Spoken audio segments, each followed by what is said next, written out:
Magandang araw sa lahat ng mga Pilipino sa mang sulok ng mundo, Luzon, Visayas at Mindanao. Ito ang Kabirada Lance Channel at ako si Lance. Para sa hindi pa nakapag-subscribe, paki-subscribe naman at paki-like and share. At kung meron kayong masasabi sa video ito, paki-comment at pag-usapan natin sa comment section para naman tayo magsama-sama panghabang buhay. Paki-hit ng notification bell at tayo magsama-sama forever. Okay, nandito na ang balita. Vice President Sara Duterte, gigil na gigil putulin ang ulo ni PBBM nang dahil lamang sa relo. Narito ang balita. PH update, pasok! Mr. President, can I have your watch as a graduation gift? Nasagot niya. Why? Why will I give you my watch? Pero yes, imagine niyo, meron tayong speaker na on record, on paper, in another country, na tumanggap ng suhol. Kaya. Kung kay Tatay Digong ginawa yon, sa tingin niyo ba hindi niya ibibigay ang relo niya sa isang estudyanteng kakagraduate at ang hinihing regalo yung relo nitong si Marcos Jr.? Kung kay dating Pangulong Rodrigo Duterte nangyari yon at hiningi ng isang kakagraduate na estudyante yung kanyang relo, sa tingin niyo ba ibibigay o hindi? I-comment niyo dyan sa comment section. Pero bago yan mga kababayan, isang like at isang subscribe. Masaya na ho tayo dyan at sa mga gusto sumali sa ating community, join button sa baba, i-click nyo na. Ayun na nga mga kababayan, part 3 na ho tayo. Dito magkakaalaman na ho tayo mga kababayan. Marami pa hong mga revelasyon itong si Vice President Sara Duterte. Kaya hindi na ho natin patatagalin ang ating opening salvo. Ika nga. Ito mga kababayan, game! Magkasama kami nag-attend ng isang graduation. Naku po. Truthfully, I wasn't feeling well. Kasi kinukulam nila ako.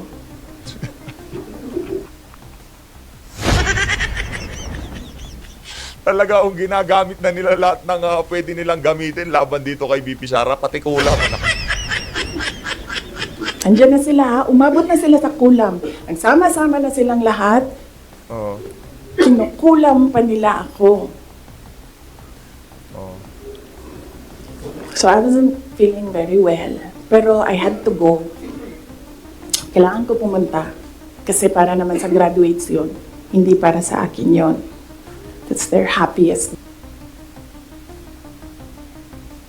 day. So nagsama kami.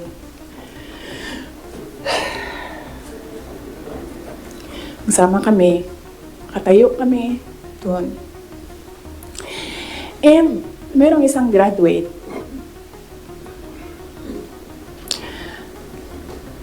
na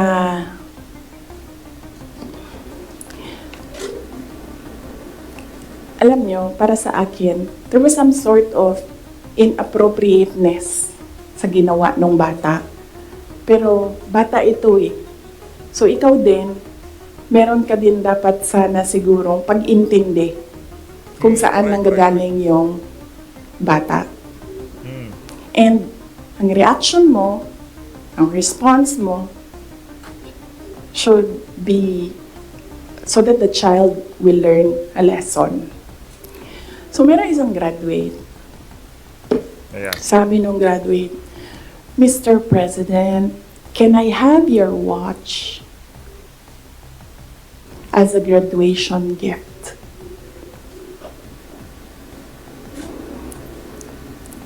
And narinig ko, tabi ako, di ba? Narinig nung katabi ko. Narinig nung katabi ng katabi ko. But apparently, this guy, di niya alam kung ano isasagot niya. Naku. So, ang ginawa niya, pinaulit niya sa bata. What did you say? So, this time, syempre bata, hindi niya alam ba saan yung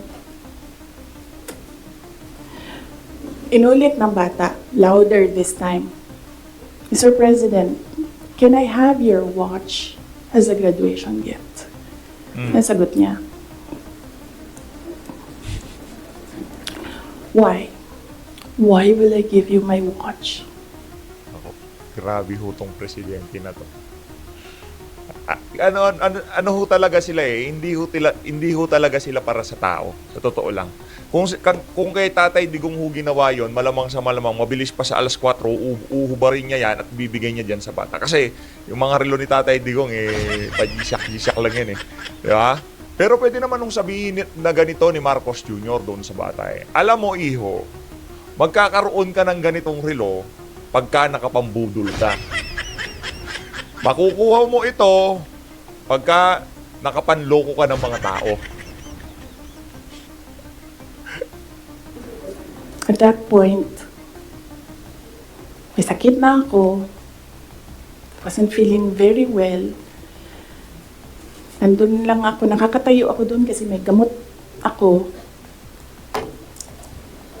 Gusto ko tanggalin yung ulo niya ba?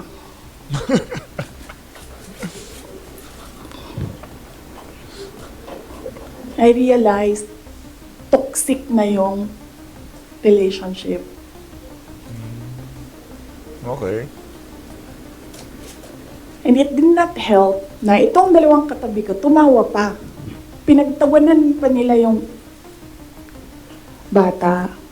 And I saw the humiliation sa face ng bata. I wanted to help him. Gusto ko sabihin sa kanya, itong relo ko na lang, relo ito ng Vice President, ito relo ng Presidente, pero I hope this will do. And then I realized na baka mas lalong mapahiya yung bata if I do that. So I just imagined myself cutting his head. Gusto ko, ganun din ang gusto ko gawin doon sa mga katabi ko. So na-realize ko, toxic na ito.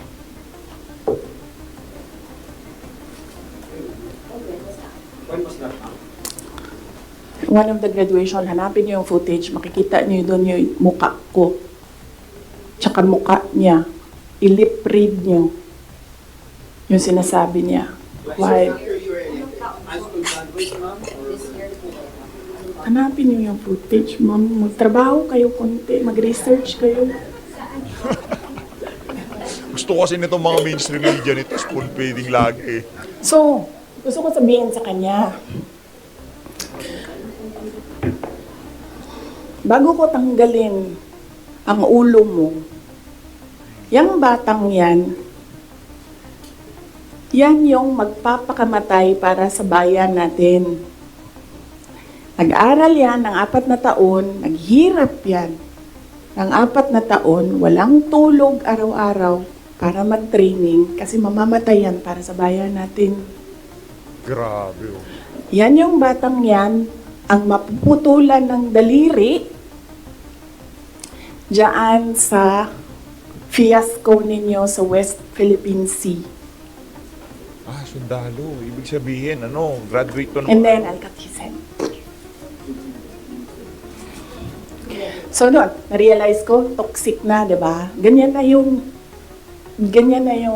imagination mo. Ang imagination mo, Ano sila, pagka nagsasalita itong si Marcos Jr., pagkakaisa. Hinihingi lang yung kanya sa bagay. Bakit ba niya naman ibibigay?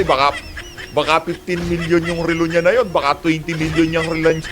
nasakal mo na yung tao. And then I said, this is over. Tapos na. And then, so hindi pa natigil. Doon sa Tamayong, sa barangay Tamayong, sa Davao. Alala niyo? Pinupuk-puk nila yung mga tao doon. Hinampas, pinupuk. Doon sa diversion road ng Davao City, tinirgas nila yung mga tao doon. Isang tao lang ang hinahanap mo ha. Bakit mo pukpukin yung 30? Bakit mo itirgas yung 100? Paano nag-surrender yung tao? Di ba kinausap lang? Kinausap lang siya. Mag-surrender ka.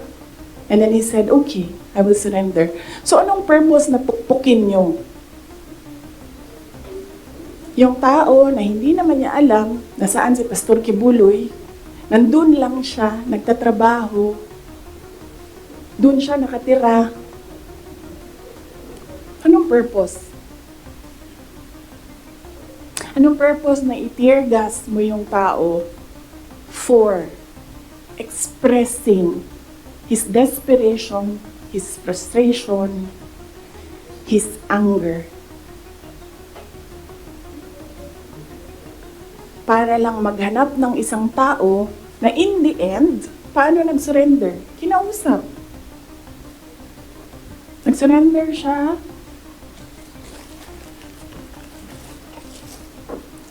Kinausap siya. Walang napukpok, walang natirgas, walang nasaktan. And then, kailangan nyo talaga ganunin ang mga tao. And then I said, it's all over. So, umupo ako with the table ko sa DepEd at the time. And then sabi ko, sarili ko, okay, let's go to hell.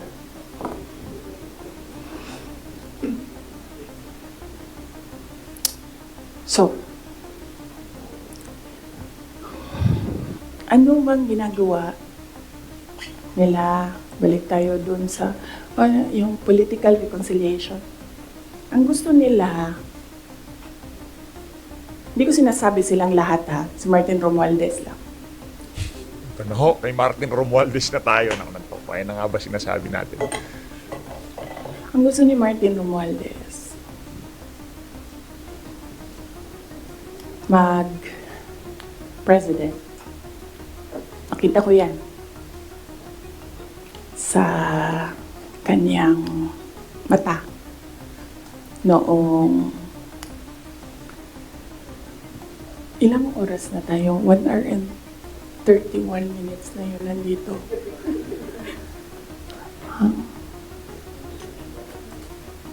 I-cut na lang natin. Tapos next week yung Martin. Pwede, madami na kayong material, di ba? Okay na yun? Oh. Sige. Ang Wait, questions ito, natin sige, doon lang sa 1, 2, 3 ha. Sa personal, sa budget, sa DepEd, and kung the way he treats. Alam nyo, may red flag na yan noon eh. Nung kampanya, may red flag na yan. But unfortunately,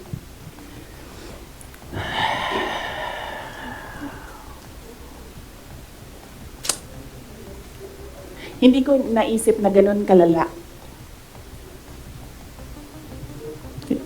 yung insincerity.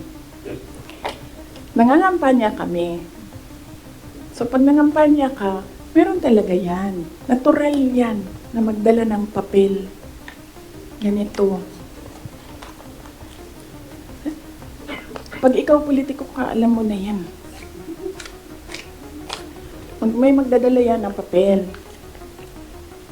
Sometimes, ganito, naka-envelope. Sometimes, folded paper maliit. Iba-ibang, So,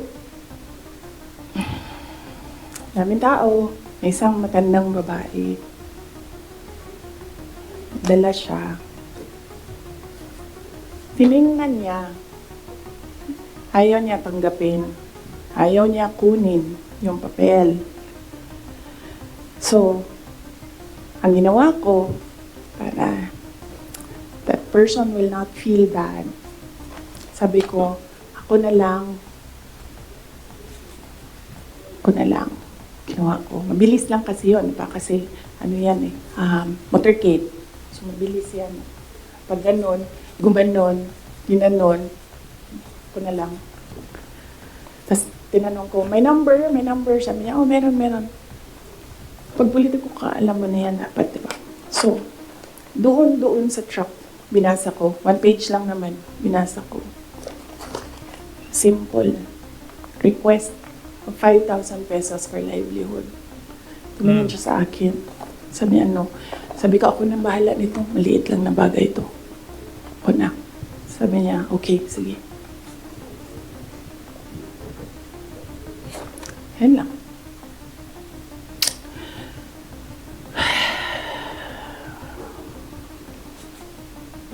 Alam mo yun, maliit na bagay yan ba? Kunin mo, basahin mo, may number dyan, tawagan mo, and then you say, okay, ano ang mga documents na kailangan namin? Okay, bigay mo. And then, okay, complete documents. Ayan, tapos. Ano mo, for some people, wala lang yung 5,000. But for other people, 5,000 is everything. Correct. Totoo ho yan. Alam mo, merong governor ngayon, hanapin niyo siya. Hindi siya nag-BBM. Kasi, at first ayaw niya sabihin. Kaya ayaw ko sabihin yung pangalan niya ha, kasi ayaw niya talaga ikwento. Pinilit-pilit namin siya, bakit ayaw mo mag-BBM? Bakit ayaw mo mag-BBM? Ayaw ko sabihin ko sino yung kasama ko, pero may kasama ako. And then, bakit ayaw mo mag-BBM? Sabi nung kasama ko, kausapin natin ito, iupo natin tong governor na ito. Sabi ko, okay, sige. Sabi ko, bakit ayaw mo mag-BBM? Sabihin mo sa akin, bakit ayaw mo? Ganon din ang kwento ng governor. May ibang version lang, konti. Hindi straightforward na ganon. Ang kwento ng governor, siya nakita ko with my own two eyes kasi ako yung nag-i-escort sa kanya.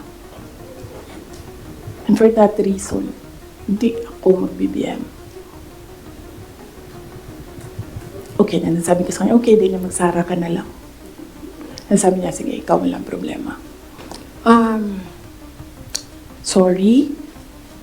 Nag-sorry ako sa mga members ng Kingdom of Jesus Christ.